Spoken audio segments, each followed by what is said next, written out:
We check prices every week so you don't have to. Snack monster to a snack star. Search Change for Life for loads of healthy snacking ideas. This is LBC from Global, leading Britain's conversation. Cross Question with Ian Dale. Hello, a very good evening. It's 8:03 on LBC. It is Wednesday's Cross Question, your chance to question our panel on anything you like. I can imagine what some of the questions are going to be on, but you can ask questions on all subjects. On the panel with me, to my left, Florence Eshalomi, Labour MP for Vauxhall and Camberwell Green and Chair of the House of Commons Housing Committee. Next to her is Tim Lawton, former Conservative MP and Minister. To my right, Layla Cunningham, I nearly called you Cullingham there, Reform UK member of Westminster City Council, and she is the party's candidate for the 2028 London mayoral election. We're expecting to have Stephen Bush with us, columnist and associate editor of the Financial Times, but he's gone AWOL at the moment and we haven't got a tub of lard ready, so we'll just have to have an empty chair for the moment, but hopefully he will arrive momentarily.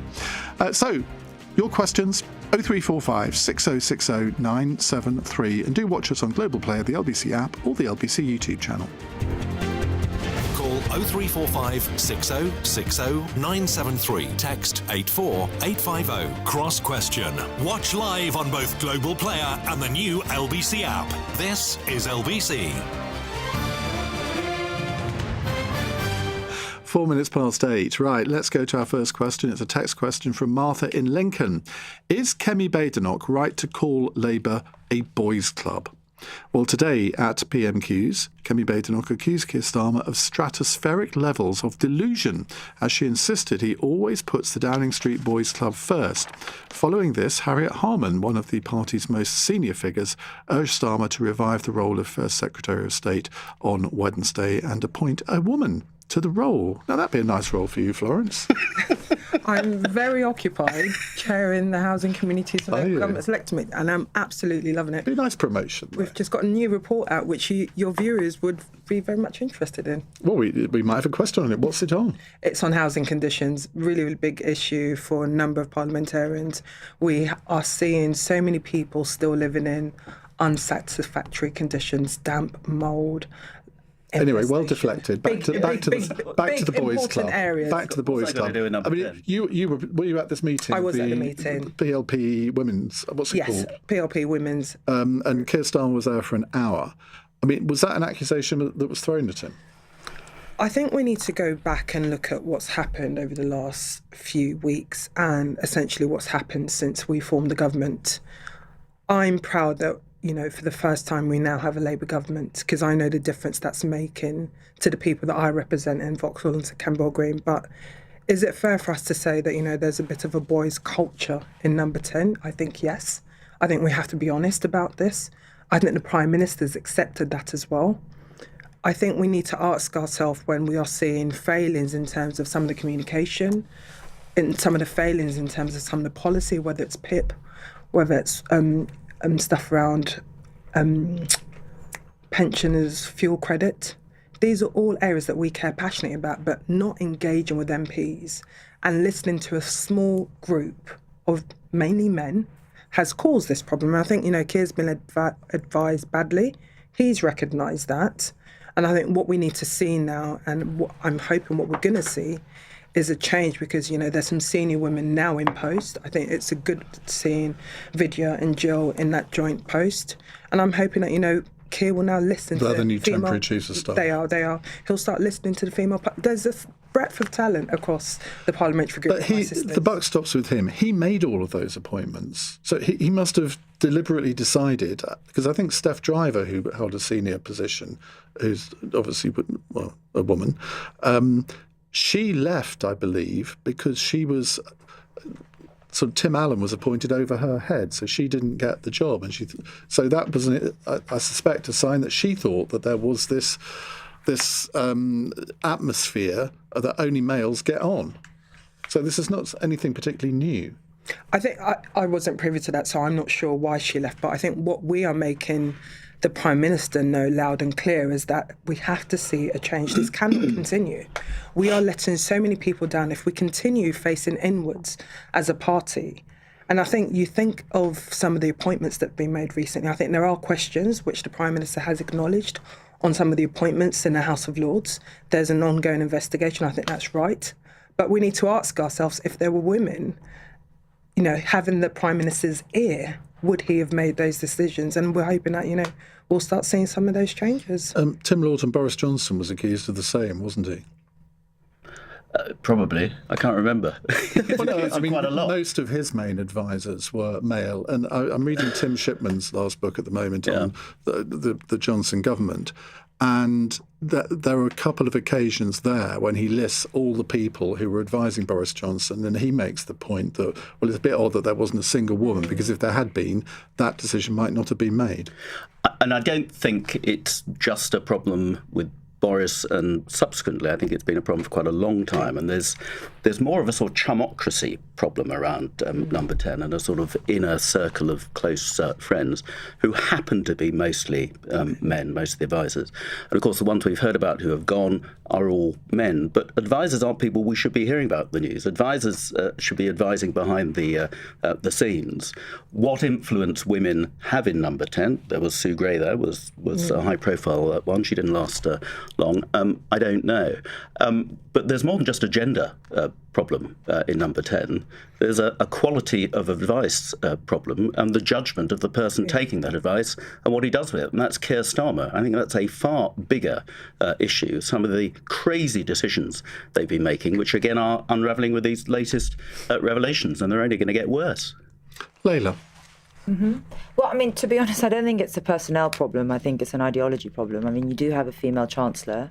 You had Angela Rayner, who quit because of a scandal. You had your anti-corruption minister who quit for corruption, who is a woman. I think it is not a personnel issue. It's an ideology issue. And every week you hear PMQs, and it's just people defending the power structure as opposed to defending the people. And I think that's what people see. God, you sound like Jeremy Corbyn. Well, I mean, it's true that both parties are so embroiled in defending their party while the country's in a mess, and that's what people feel. And when I did campaign up and down the country in the last general election, the main message was not the economy or anything else. It was, you lot are in it for yourselves.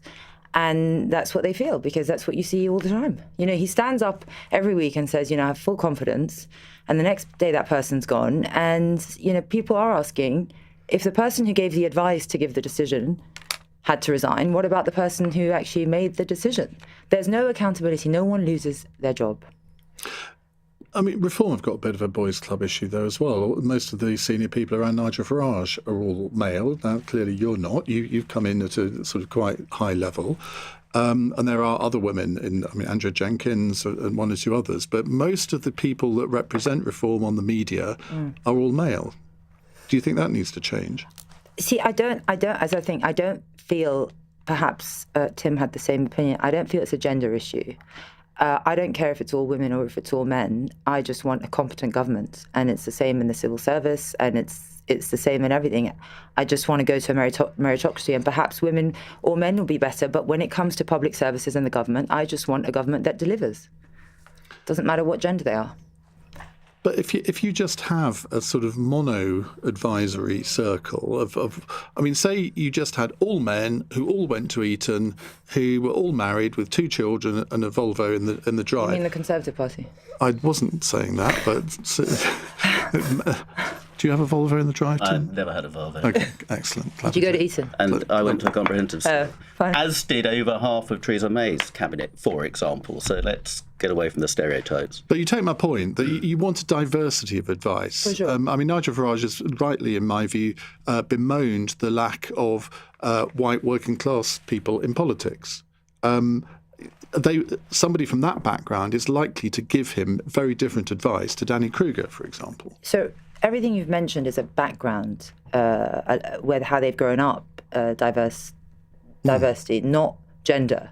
And that's what I mean. I do think you need to have people with a wide breadth of life experiences. And, gender shouldn't be an issue, I think, when you're picking your top people. It should be, like you say, a wide variety of life experiences, because that's the only way. We are a wide and varied country with many different issues, and only by taking those people into account and taking their advice will you be a credible government. But there is a problem in these latest revelations are linked to sexual abuse. Yeah. 100%. And so there is the perception that if you've got exclusively or predominantly men dealing with that problem, then they're not taking it as seriously. I think that's the wrong perception in many cases, but it leads to those perceptions. And the fact that he's on this latest case of somebody none of us had heard about until the last Doyle. few days of now Lord Doyle, again, it's abuse of children in this case as well. Well, let's be very careful, because he's not being accused of anything like that. His association with somebody who has been prosecuted for vile abuse. To be honest, I would take offence if I'm a man, because it assumes that men somehow are flippant towards sexual abuse or the sexual abuse of women. You know, my husband, it's a perception. I think men care just as much. They have daughters, sisters, mothers. I was children's minister when one of my big issues was around safeguarding and grooming gangs, and I produced the government's first child sexual exploitation action plan back in 2011, before Jimmy Savile, before CSE became a thing, and I spent a lot of my time, Minister of Children. But you take offence to that assumption. I haven't assumed it. I say it's a perception is the problem. And at the moment, people are going by perceptions rather than the hard fact. And it makes it so much harder then for a government to get back on track by saying, look, we are serious about doing something about women and girls violence, and I think et cetera. by us continually talking about this, what we are losing sight of is the victims. For every woman, every young girl who's been brave enough to come forward, the trauma that they are reliving and telling their story, we have to remember that there are so many other women and girls who have not come forward. Yeah. Because the very people who keep abusing them, they are the ones that hold the power. I think about the report that I led on when I was on the London Assembly, looking at the issue around girls associated with gangs, where the police thought that those girls were gang members. Actually, those girls were being exploited. Those girls were being groomed. Those girls were being forced to carry drugs up and down the country. But they were assumed to be the girlfriends of gang members, so therefore they were automatically labelled. So we do need to bring this back to the victims. And the fact that we've got people in positions of power, because that's what it is, positions of power, and the abuse, the whole scale and widespread abuse that continues to happen to women, we need to make sure whatever party, this isn't about politics, this is about doing right by those women and girls. To be fair, I mean, with all due respect, I mean, we have that issue with the grooming gangs, and the inquiry that Labour's running does seem like a whitewashed one when you've got Anne Longfield, who was the child commissioner when grooming gangs flourished, and did not want to have any mention of the ethnic background of the groomers, despite victims telling her that it was a necessary component to understand exactly what happened. Well, I think the recommendations that Louise Casey is saying, we should mention that. And I think it's a case of let the grooming gang report. Well, if I can just finish, you have a Labour peer who's the head of it, not a judge, in every other fundamental inquiry that we've had in systemic failure of the state, there has been judge-led. And also the inquiry has said that it will be non-exhaustive. And for me, a non-exhaustive inquiry is not after the truth, it's after controlling the truth. So there will be cities and there will be towns and there will be institutions that won't be looked at. And there will be victims whose stories won't be heard in this inquiry. And for me, it's a bit early to say that, isn't it? No, that was their terms of reference. If you read the terms of reference, that's what it said. It will be non-exhaustive, and they said they will not look at every victim it hasn't or every started, town. so I don't think. Well, I'm just reading the terms of reference. Assumption. Well, I'm not assuming. Have you read the terms of reference? If they start, I haven't read it. Okay, well, I have. If they start and they feel that they need to widen the scope, I'm hoping that they will take that on board. As it goes now, and we will make those suggestions to them. But I think it's good that we are now finally bringing forward that inquiry, which unfortunately we didn't see before. I think that was a big mistake. A number of us to recognise that. The Prime Minister recognises that. And it's about let's get on and let that inquiry start that work. Why was it not judge-led? an independent judge? Why did you pick a Labour peer when there are questions relating? She was Children's Commissioner. And I've interviewed her. I've interviewed her many times, Yeah. and I really wouldn't go down that road. I mean, she is a person of integrity. Why would a judge-led inquiry do better? Look at what happened at the historic. Well, because they have inquiry. no party political affiliations. And we appointed the government appointed a judge to do the historic inquiry, and she had to get, in fact, both female judges were appointed that inquiry. Didn't last the course.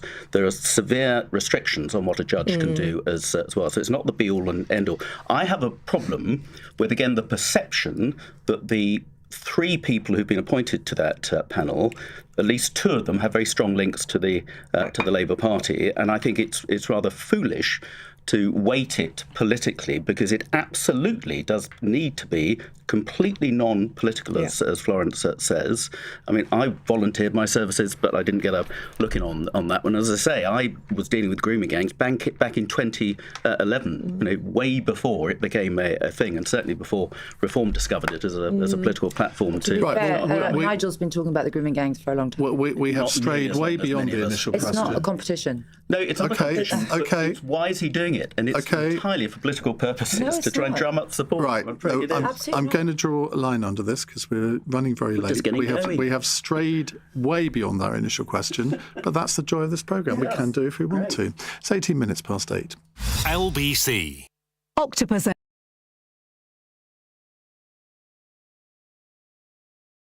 Sheila's feeling a bit lonely. I am. Sort of with me on one side and an empty chair on the other. Anyway, he doesn't ring, he doesn't write. We've no idea where he is. I hope he's okay. We don't need a push.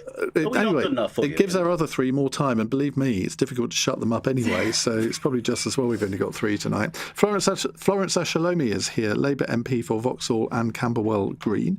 I always want to say Camberwick Green, but that ages me, doesn't it? Yeah. Tim Lawton, who's, I think, older than me, former Conservative MP and Minister. And Layla Cunningham, Reform UK member of Westminster City Council.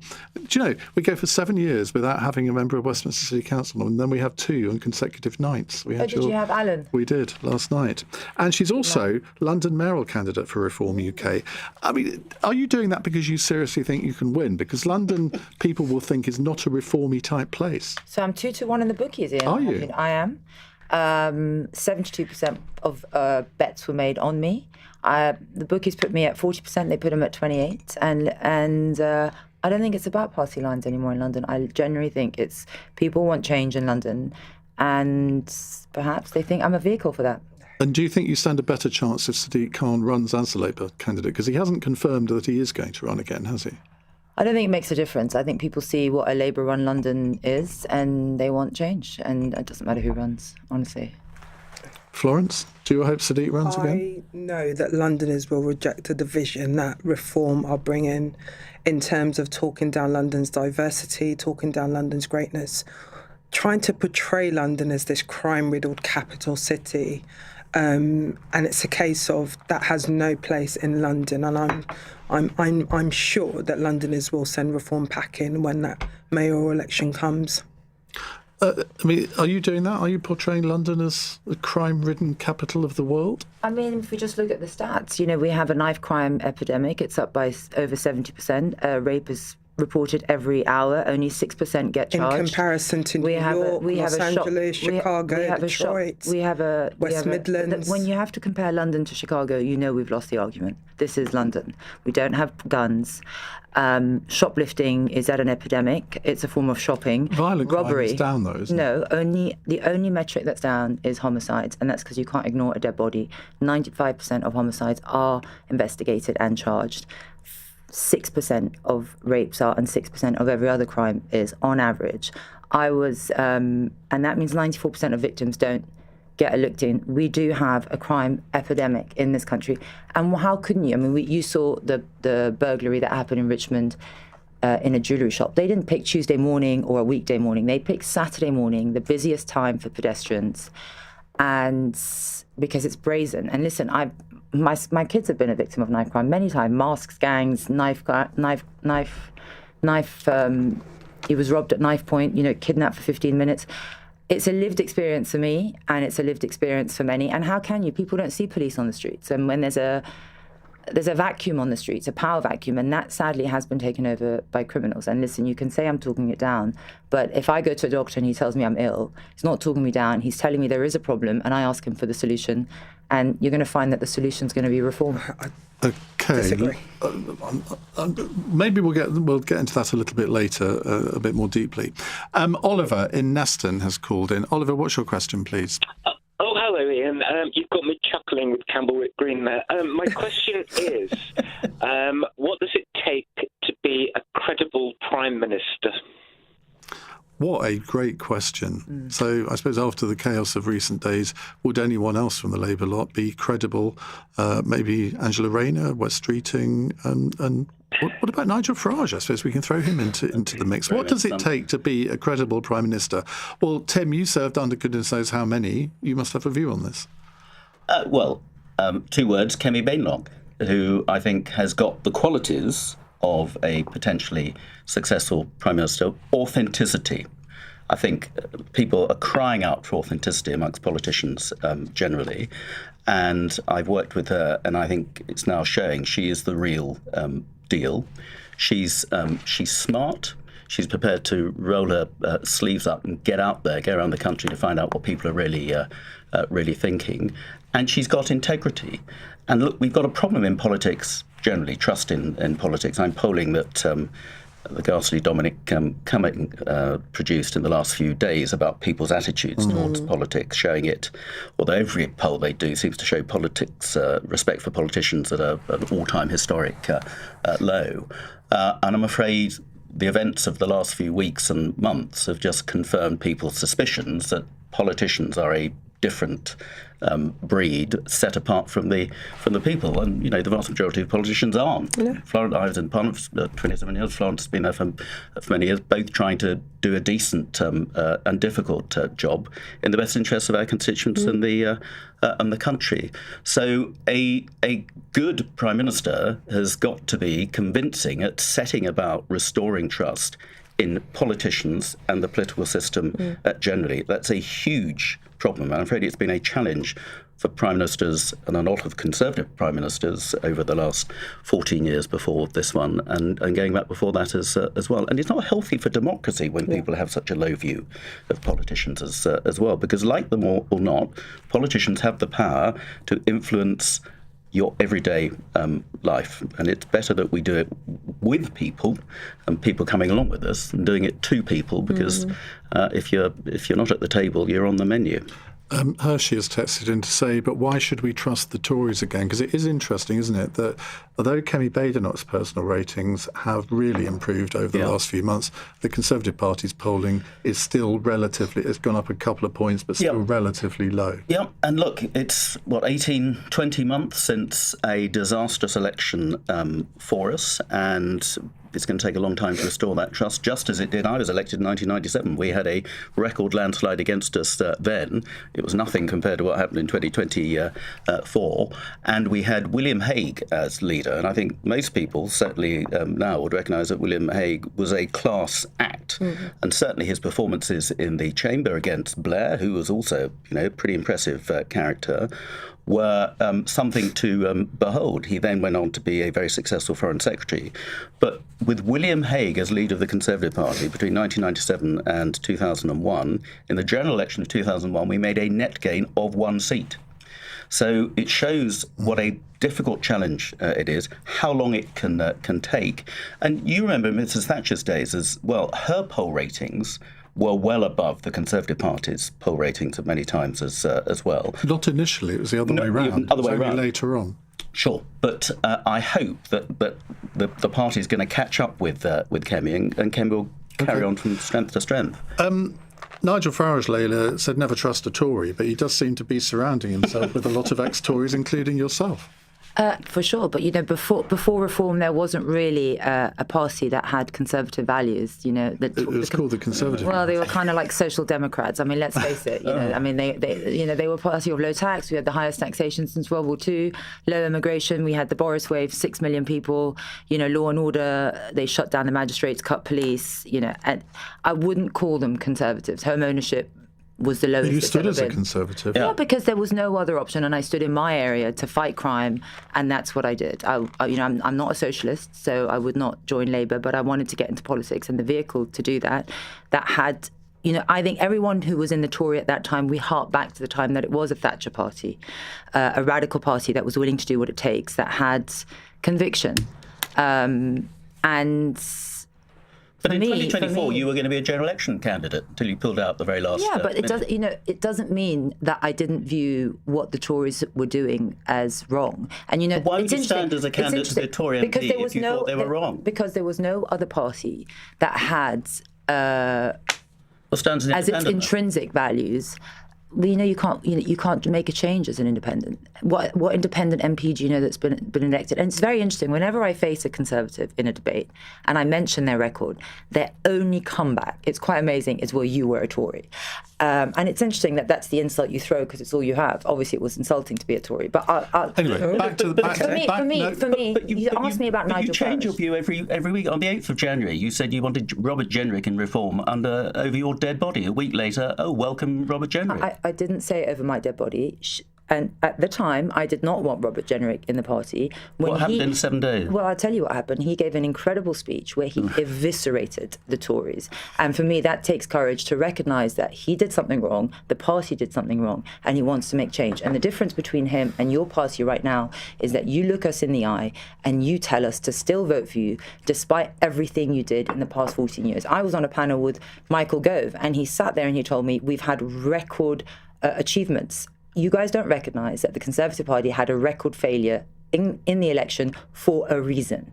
And the sooner the Tories atone for their sins, maybe the country can start to forgive them and listen to them. Anyway, back to the question. Yeah, what was it? What are the qualities that make a good, credible Prime Minister? I think, for me, it's someone who believes in the country, who believes in the sovereignty of the country. I see that successive leaders have given away our sovereignty for the aim of global partnerships, and sometimes those global partnerships have not been for the benefit of the country.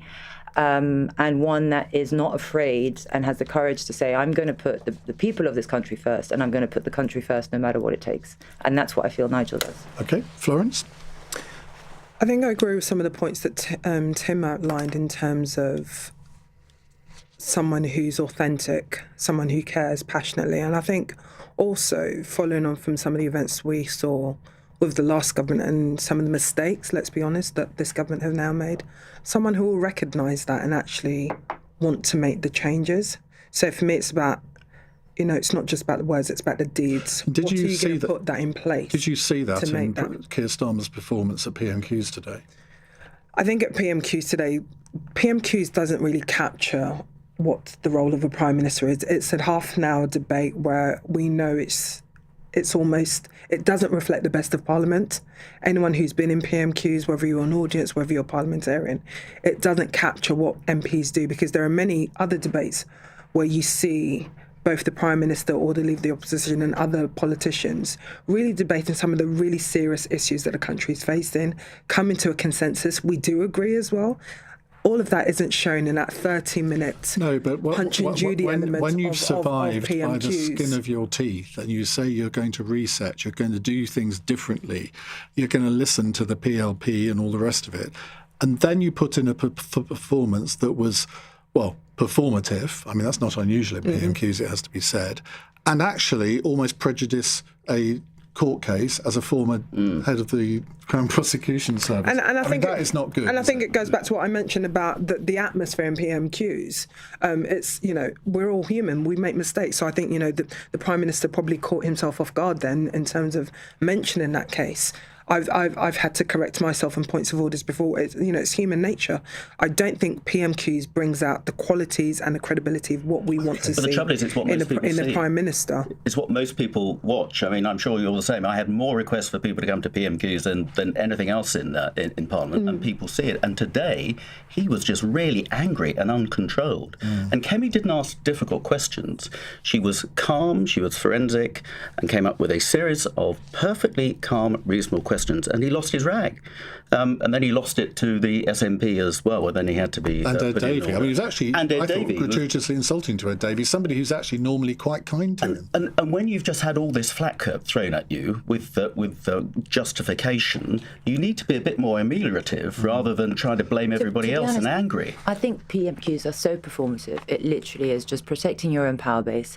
I think people would be very happy with Keir Starmer if he delivered what he said he would. If the country was doing well, PMQs wouldn't matter.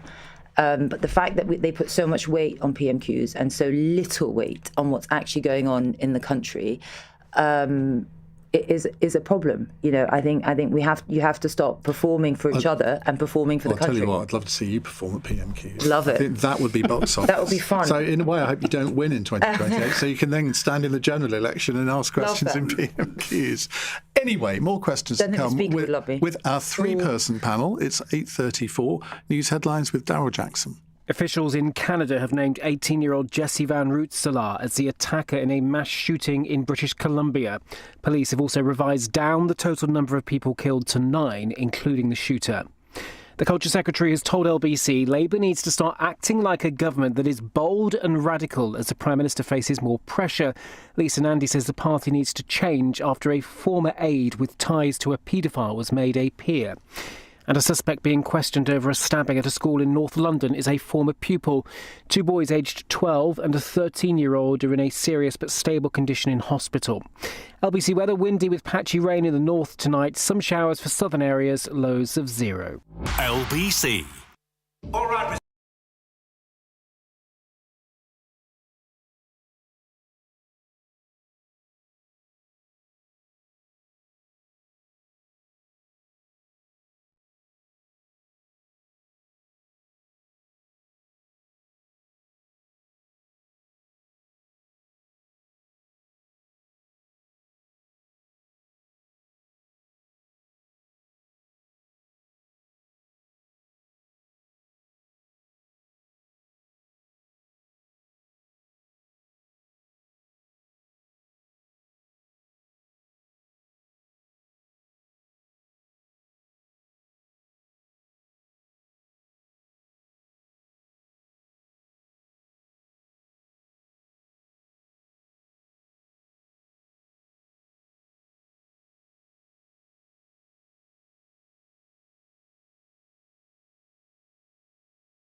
Live 6060973.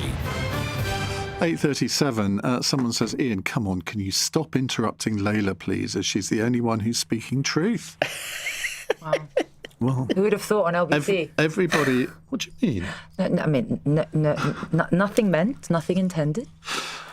I'm not sure about that one. Anyway, we have Layla Cunningham with us. She is the Reform UK's party candidate for 2028 London Mayor.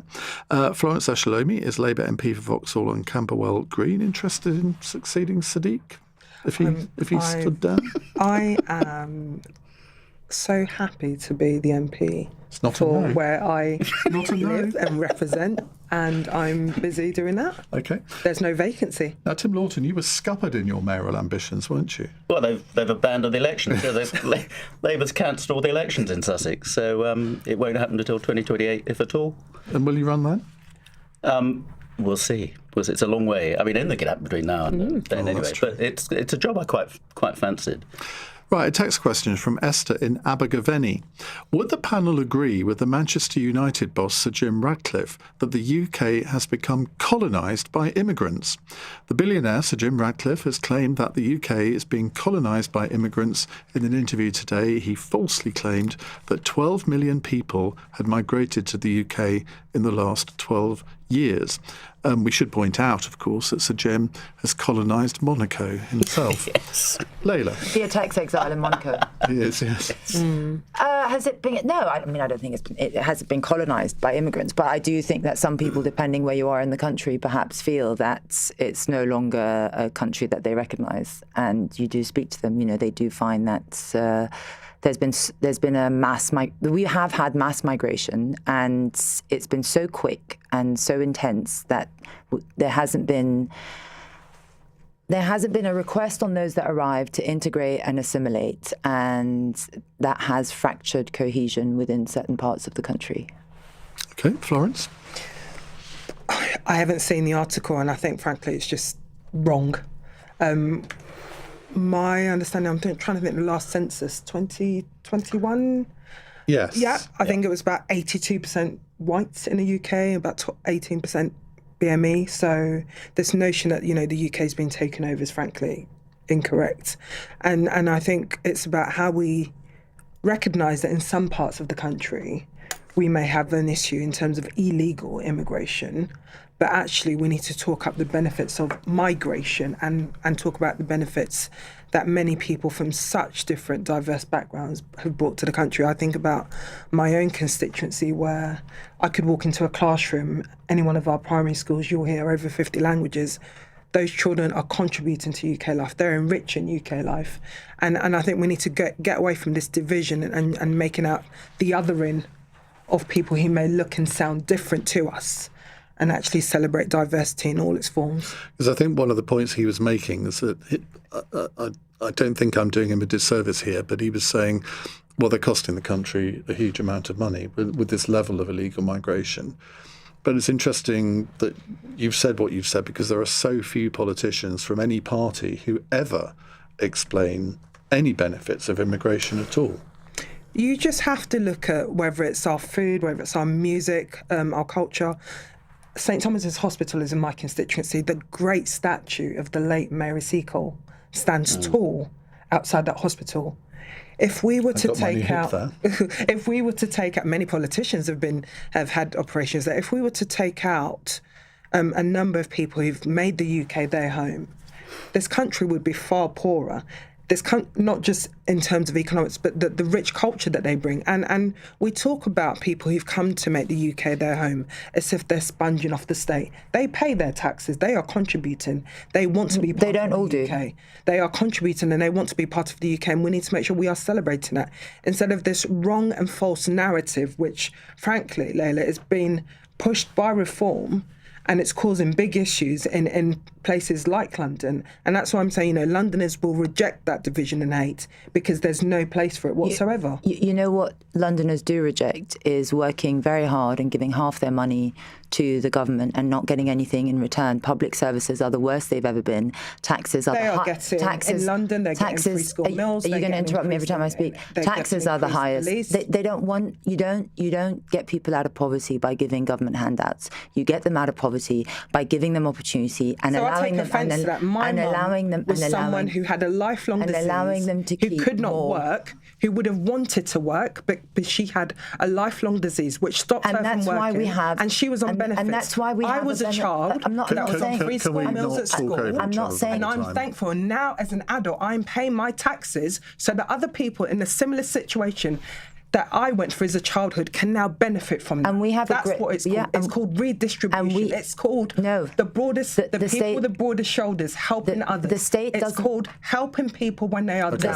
The state. It's called having a safety net. I mean, seriously. Let Layla come back. The state doesn't get to redistribute wealth. You should create wealth. You should help people create their own wealth and stand on their own 2 feet. What we have now, people who have emigrated to this country are creating wealth in since the UK. 2008, we have had stagnant wages, but taxes have gone up, prices have gone up, rent has gone up. And the reason why we have stagnant wages is that we have imported foreign cheap labour, and the wages are so cheap that they cannot support themselves. And what you have is the British taxpayer is supporting those that have just arrived in the country because they cannot support themselves. And that is a government policy.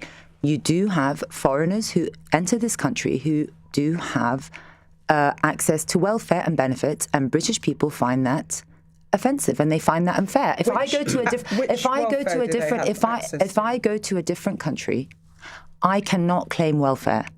You know that refugees in some councils in London go to the top of the housing list. Immigration are automatically able to claim benefits. No, I said that's incorrect. Well, they get housing. That's incorrect. They get housing. They do get housing. Refugees don't get housing. That's incorrect. Are you saying refugees? Are you saying refugees? Where are they housed? Benefits. Where are they housed? Is housing not a benefit? That's incorrect. Is housing a benefit, Florence? Yeah, because we should help people who are destitute. So they do claim benefits, number one. They have legal aid should they commit a crime. That is all paid by the taxpayer and the British taxpayer, and we have too much. You can't tar all immigrants with that brush. I didn't say that. I didn't say all. I'm saying that we have. No, I'm saying that we've had mass migration. You really have. And the problem is that if you paint all people... Well, I didn't we both heard you say it. Obviously, I've obviously... Listen, I said that we have too many immigrants coming in and it is costing the taxpayer too much and we can no longer afford it. It is as simple as that. You want to argue with me or not, the facts are there. We've had people, we've relied on foreign cheap why labour. In the middle of all of that can you not bring yourself to say, but most immigrants actually do the right thing. They come here for the right reasons. Of course there are some that sponge off the state. But nobody's arguing with that. I'm not saying coming here is not for the right reason. I don't blame that. My mum came here. She's an immigrant. But what I'm saying is you do have, whether it's the right reason or not, the fact of the matter is that the state cannot afford to pay for all the migrants that came in under the Tories. I think it's time we heard from Tim. I mean, this is where, frankly, reform speaks with forked tongue, because what Layla did effectively say is since 2008, it's because of all the migrants coming here that there's been no growth in the economy, and the economy in the state, it is. So it's this trying to shift... That's your conclusion. You've had quite a go. Layla, come on. You've had quite a go. So trying to shift all the blame and this... this platform... I'm going to defend myself. The question was about Layla, immigrants. will you please let him speak? She keeps. This is what reform do all the time. They keep backtracking, but it's this insidious narrative, I'm afraid, that everything will be so much better if we didn't have all these immigrants coming here. Now, we've got a problem with immigration, and one of the biggest problems with immigration is trying to close down any debate on immigration. I'm afraid that's what Labour have done for too long. So anybody who queries levels of immigration, which are too high, what we're doing about the boats and everything, is written off as racist. These are genuine concerns. Now, in my part of the world, in Sussex at the moment, we've got a lot of very unhappy and worried people around Crowborough, where the government are taking over an army training camp to house 600 migrants coming over in just small down the road from me. Very close to you as well. And you know the real challenge it's posing and how people are genuinely worried. There are people who are taking advantage of that on a political platform. But I've been speaking to Nuz Ghani, who's been out on some of the demonstrations with genuine residents who've got genuine fears. They're not part of the Tommy Robinson brigade. I'm afraid some reform who try and hijack some of these protests as well. But the fact is that we have had too much immigration, but the real issue has been we've had too much illegal immigration, and that really, quite rightly, pisses people off. And the failure... I apologise on Tim's behalf for that word. Miffs people terribly. And the last government should have been tougher. The Rwanda scheme was, frankly, the only legitimate type of scheme where you need a third country to displace them to, because you can't just stop them coming across the channel unless the French agree to it, and of course they won't. But when people see them coming across in small boats, mostly working-age young men, who we then accommodate, be it in hotels or camps or houses, when we have a housing crisis in this country where they do qualify for various benefits and can be here for years and years because of the appeal process, people think, well, hold on, why are we paying for all of this? And that is a genuine grievance, and one that we should be able to discuss and debate. 30-second response, because we need to go to a break. Problems on that. I've said my piece. Obviously, you don't agree with me. You ask the British people, they do think there's been too much legal immigration. Of course, illegal migration is a huge problem, and it flourished under the Tories, and it's flourishing under Labour. We've had record amount of people, and the reason is that you both both your parties refuse to treat illegal immigrants as criminals when they arrive. It is illegal to enter our country. We changed the law illegally. to make that expressively so. The 22 Act made it a criminal offence to come here in a small boat. And do you know how many was prosecuted under your government for illegal immigration? It had only just come in. 1%, because it had only just come in. We changed the law to do that. Who cares about the law? If the law's not implemented, who cares about it? You didn't have the political will to implement it. Only 1% of illegal migrants were prosecuted under that law. We changed the law in 2022. All performative to change the law, not immediately reversed that, so it's now no longer a criminal offence to come here. It's 8:49. Let's have a break and some chamomile tea. On the latest episode of The Newsagents. Why has Keir Starmer appointed Matthew Doyle to the House of Lords? Does he keep making the same mistake with people who probably shouldn't be? Because one of them still hasn't turned up. We're a bit concerned, actually. Hashtag where's Stephen? Anyway. Hashtag Uniparty versus Layla. Oh, had to get that in there. That is the voice of Layla Cunningham, making her second and possibly final appearance. No, I don't mean that at all. No, because we love you, Layla. She is Hashtag silence. She is Reform UK's candidate for the 2028 London mayoral election at the moment. So, Tim Lawton. You must know something I don't. Former Conservative MP and Minister, and Florence Eshalomi is Labour MP for Vauxhall and Camberwell Green. Chris is in Richmond. Hello, Chris. Good evening, panel and Ian. Does the panel think that Nigel Farage and Reform's desire for an end of working from home would be a vote winner, especially for single parents and those with caring responsibilities? Layla. Ian, go on. Listen, I think he was talking about the civil service, and I know when I worked at the CPS, we had a huge building in Petit France, and we only had to come to the office once a week, and it was a massive waste of time. And I only know from my experience that working from home, there are distractions, and when you're on the clock, when people are, you exchange ideas. If I had a case that I had to discuss, it was more productive. And I think what he was talking about was the civil service, and the civil service is paid by the taxpayer, and we have to treat every penny of the taxpayer money as gold. And if you are on the public's, if you're being paid for by the public, I think you should work in the office. Granted, it's up to private companies, whatever they do with them. But Nigel was, referring to the public sector. It wasn't.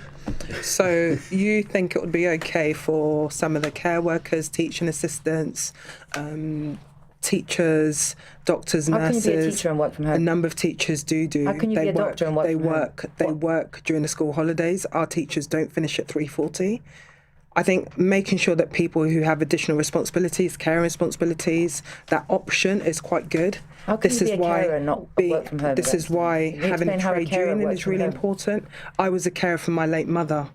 I was a carer for my sister, my late sister as well. I work in the office. I was at home taking her to hospital appointments. Yeah, and of course there are exceptions, but listen. But you're saying that you want to stop all of that. Today, Reform were working from home because there was a really important debate in the chamber on local government finance, and there were no debate MPs. So work from home is only so we would not. When it's convenient for them. Work from home came about after COVID. Before that, there was no work from home unless you needed it. Yeah, there was. If you needed it, it wasn't. Right now. People at home cannot hear anything if you all speak over each other, and there's too much of that being going on in this programme. It's probably my fault for not stopping it, but I am going to stop it now. Just on that point. When I ran a publishing company sort of 10 years ago, I would let some of my staff work from home if they were working on a particular book. I just thought they would probably be more productive because you're a private company and you're working to do what you want. But it did happen before COVID. No, and I'm saying in the public sector, it really wasn't as prevalent as it is after COVID. That's right. And we do have a productivity issue in the public sector. We are paying more than we ever have into it, and productivity levels are the lowest they've ever been.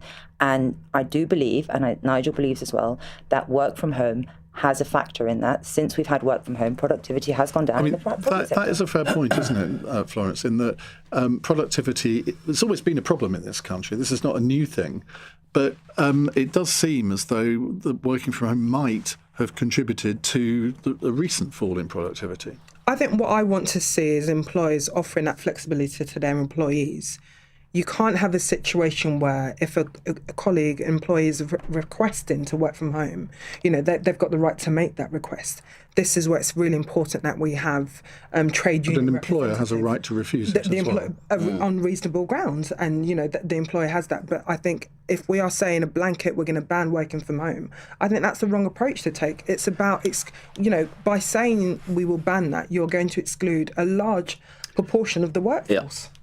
I agree, and I'm afraid Nigel was talking about a blanket ban. Private companies can work how they wish. How do you know what he was talking about? Because I listened to his speech, and not once did he just talk about public sector workers. That's what he and I have serious problems with He's not going to tell a private company Layla, what please, to do. You've just been told to shut up. You keep accusing him of things. I'm here to defend. Well, to be fair, he's right on this, because I saw the speech as well. I know he that. He was talking about working from home in general. And I have problems with civil servants working from home, and the fact that we now have a record number of civil servants, it was up by 7,000, I think the last figures I saw it, reflects the reduced productivity, I'm afraid, we're getting out of government, and I think that is linked to working from home. But before COVID, we didn't have Zoom and things like that, so it was very difficult to hold meetings for people who've got office jobs. Now, nobody used Zoom before. It was COVID that changed everybody's working patterns. So it's up to private sector companies to decide how best they want to allow their workers to work in the interest of the company, in the interest of workers' welfare, and in the interest of productivity. And reform's going on about we need growth and productivity. Absolutely. So why are you trying to impose this blanket ban on private companies as well? Let's leave it up to them as to what's best for individual companies. We have just enough time for our fun question. Chris, thank you for that, by the way. This is from Mary. Would you take back your ex if they begged you to after winning a bronze medal? Now, this is after a Norwegian Winter Olympic sportsman called, this is in far too small a type, I'm blind, Sturla Holm, he's now put it up to 25-point size. Sturla Holm Legrid confessed in a live television interview to cheating on his girlfriend moments after winning a bronze medal. And he was a bit emotional about it. Now, we're going to be talking about this after 9, so I'm very interested in all of your views on this. Tim? What a twit. It didn't work, because I see that his ex-girlfriend has come out and very subtly congratulated the other Norwegian who won the gold medal rather than the bronze medal, which was quite a classy thing to do, and basically told him to get lost. So I'm sure you've never been in this position, but would you take back a partner who cheated on you? I've been very happily married for over 33 years. I never had any form of partner. Well, that's another matter altogether, yeah. That's a very good point. Certainly not when I was an MP, probably. Before that, no ex-girlfriend has ever begged me to take her back. Not even Andrea Leadsom? Get a bit personal. We remain the greatest of friends. I don't think that's a secret, is it? I haven't revealed a state secret. We were colleagues at university. Colleagues? Yeah. That's what they called it then. Florence? Working from home. Yeah. Many years ago, I was convinced I was going to be an Olympian. I used to, I used to do long jump, high jump. I was a sprinter, and fast forward to London 2012, I was like, that could have been you, but alas, I failed to keep up with the training. No, give me gold, baby. I think, seriously.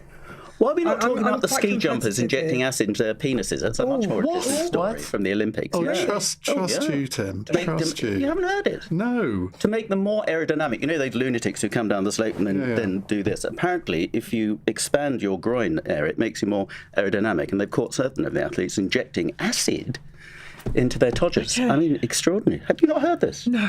Oh, it's the things you learn on LBC, ladies I'm glued to the Olympics. Okay. Layla? Yeah. Are you saying that if a bronze medal would change my mind? Yeah, I mean, would you take back your ex after they begged you after winning a bronze medal? Doesn't sound like it. I mean, you know, it depends. Be honest. Depends. On what? How much I love them. How much acid they'd injected? Yeah. What the prize money is for a bronze medal, perhaps? No, I'm joking. I don't know. Fair enough. I don't think Would you? Would I what? Take your ex back. The same question, yeah. Probably. I think we get sort of hung up a little bit on. Well, I'll explain more in the next hour because we're running very late. But I think we get hung up. No, I better not. Okay. Maybe hung up. Right. Moving on. Now we're getting to the limit part of the We'll bring an end to Carry On Cross Question. Thank you all very much for coming on the programme. Let me see if I can scroll down the screen and tell you who's on tomorrow's programme, but I can't because the computer won't let me scroll Why don't we just down. come back again? Yeah. So you'll find out tomorrow anyway. Right, coming up in the next hour, we are going to talk more about this Norwegian cross-country skier who won a bronze medal. Was tipped to win a gold, but I think he was slightly distracted because immediately afterwards he admitted that he'd had an extramarital, affair, bonk, whatever you want to call it, and he's hopeful that his girlfriend is going to take him back. She's apparently made clear that she's not going to take him back. So that set me wondering, have you ever taken back somebody who has been who's betrayed you, basically, betrayed your trust? Could you ever trust them again? And if you did take them back, how much did they have to grovel?